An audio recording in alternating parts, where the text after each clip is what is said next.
Joe Biden is facing what could be the first major diplomatic crisis of his presidency.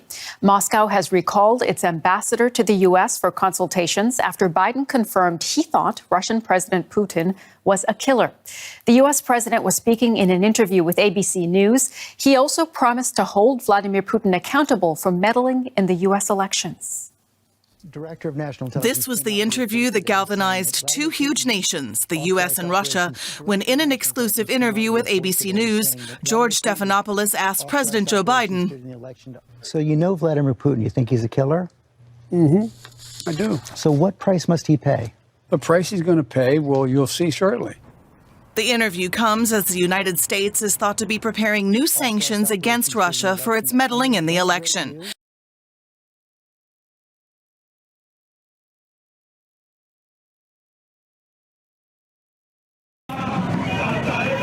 A common sight in Haiti's capital, Port-au-Prince. Protesters angry at the political, economic and health crisis gripping their nation. While roadblocks and other disruptions have been an almost daily occurrence this year, the sight of uniformed police joining the demonstrations is more recent. Masked to hide their identity, they stormed several police stations on Wednesday, setting one of them on fire and releasing 4 colleagues from police cells. They'd been accused of an alleged coup attempt against President Jovenel Moïse last month, a claim they deny. The police officers belong to a group they formed called Phantom 509 that calls on the resignation of the National Police General. They're also demanding the release of the bodies of 5 officers killed in a botched raid on a notorious gang a week ago.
And there are no easy fixes for U.S. and China's frosty relations. In the first high-level in-person talks of the Biden administration with China, top diplomats from the 2 world powers discussed a laundry list of issues.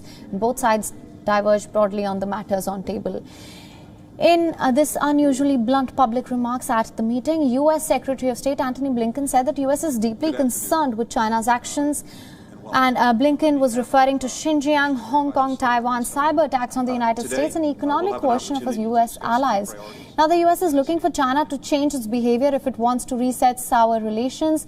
But Beijing has said Washington is full of illusions if it thinks it will compromise. U.S. Secretary of State Antony Blinken reminded China that it's never a good bet to bet against America.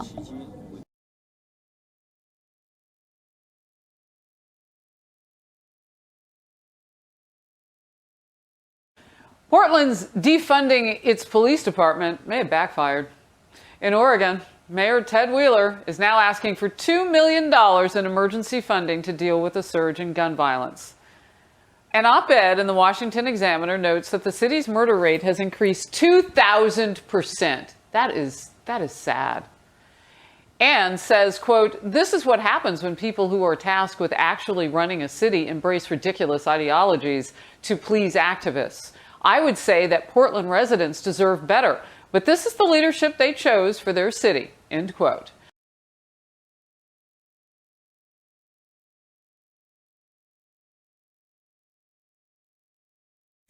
The House passed an immigration bill Thursday that paves the way for about 2 million undocumented immigrants to obtain U.S. citizenship. The legislation grants legal status to immigrants who were brought to the U.S. illegally as children. The House is expected to pass another bill that grants legal status to hundreds of thousands of undocumented farm workers. But both bills could stall in the Senate. At least 10 Senate Republicans need to support the new immigration laws before they can make it to President Biden's desk. This comes at a time when a record number of migrants are crossing the southern U.S. border. Republican lawmakers have accused Democrats of ignoring the situation.